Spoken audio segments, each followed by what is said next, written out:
চোখগুলো হরিণীর মতো টানা টানা, গালগুলো কমলার মতো, ফুটটা গোলাপের পাপড়ির মতো, এতটা সুন্দরী মেয়ে জীবনে কোনোদিন এত সুন্দরী মেয়ে সে চোখেও দেখে নাই।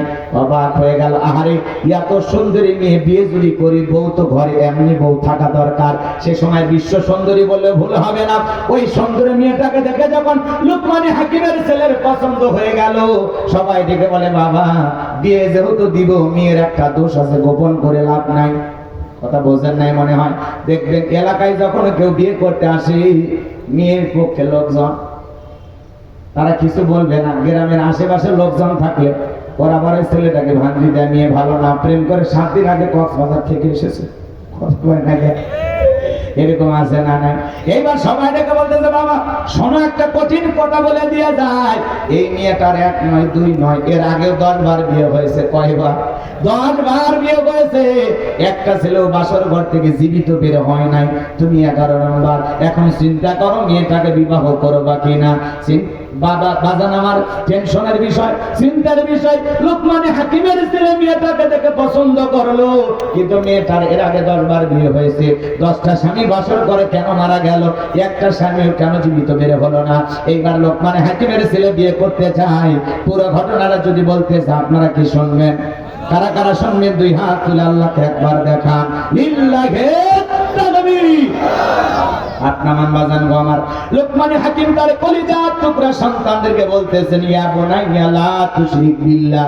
হে আমার বৎস, হে আমার কলিজার টুকরা সন্তান, হে আমার হৃদয়ের স্পন্দন, লা তুশরিক বিল্লাহ, আল্লাহর সাথে কখনো কাউকে শরীক করা যাবে না। ইন্না শিরকা লা যুলমুন আযীম, নিশ্চয় শিরক হলো সবচাইতে বড় জুলুম, সবচাইতে বড় অপরাধ। বড় শিরকগুলোকে শিরকে আকবার বলা হয়, ছোট শিরকগুলোকে শিরকে আসগর বলা হয়। শিরক মোট হলো 42 প্রকার। এগুলোকে ভেঙে ভেঙে আমার 72 প্রকার হয়। সমাজে হাজারো শিরকের পাপে আমরা লিপ্ত আছি। একটু সামান্য কি তুলে ধরবো ভাই? কষ্ট হবে না আপনাদের? মনোযোগ দিয়ে শুনবেন বাজান গো আমার। আচ্ছা, আপনাদের কষ্ট হলে আমাকে বলেন, দোয়া করে দিই।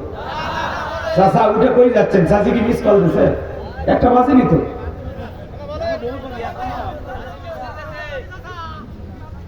এরকম ঠিক না, এরকম ঠিক না। মানে রাত গভীর হলে জোর করে যত কথাই বলেন ব্যঞ্জ থাকবে না।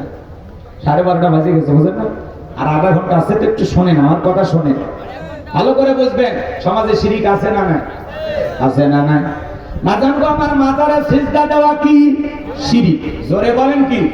খালি হারাম মানে? মাজারে সিজদা দেওয়া শিরিক। কথা কয় না? মাজারে সিজদা দেওয়া কি শিরিক? সিজদা পাওয়ার একমাত্র মালিককে। ইয়্যাকা না'বুদু ওয়া ইয়্যাকা নাস্তাঈন। তোমার ইবাদত করি, তোমার গোলামি করি, সাহায্য তোমার কাছে চাই। মুসলমানের মাথা মাজারের মতো হবে না, মসজিদের মতো হবে। কথা বলে ঠিক না? এই মাথা দুনিয়ার কোন পীরের কাছে মতো করা যাবে না। আপনি পীরের কাছে মাথা মতো করে কি তা আর কি দেওয়ার ক্ষমতা আছে? কথা বলেন না। আপনার ভাগ্যের চাবিকাঠি কার হাতে? কল্যাণের চাবিকাঠি কার হাতে? কার কাছে চান? মাজারে সিজদা আপনি কি চান? বাবার পায়ে সিজদা দেয় এমন বাবা গাঁজা খাইয়া মুজদারি লাল বানাইছে, 10 তারিখ মেরে মুক্তি খুঁজে পাওয়া যায়। কালেমাটা শুদ্ধ করে পড়তে পারে না, পেটে বোম মারলে সূরা ফাতিহা শেষ করতে পারবে না। এ নাকি কি 30 বছর গোসল করে না, নাম দিছে সাধু বাবা। মাথার চুলে জ্বর, হাতে গাঞ্জার পর, সালা ঈদে থাকে, তবিল থাকে, সব দেখা যায়। এই ভণ্ডামিদের ভণ্ডামি বিশ্বাস করিয়া মানুষ আবার লাফায় আর গান গায়। সবকিছু সারিয়া করা বাবার চরণ ধর, আয়না বসাইয়া দে তোর কলবের ভিতর বাবার।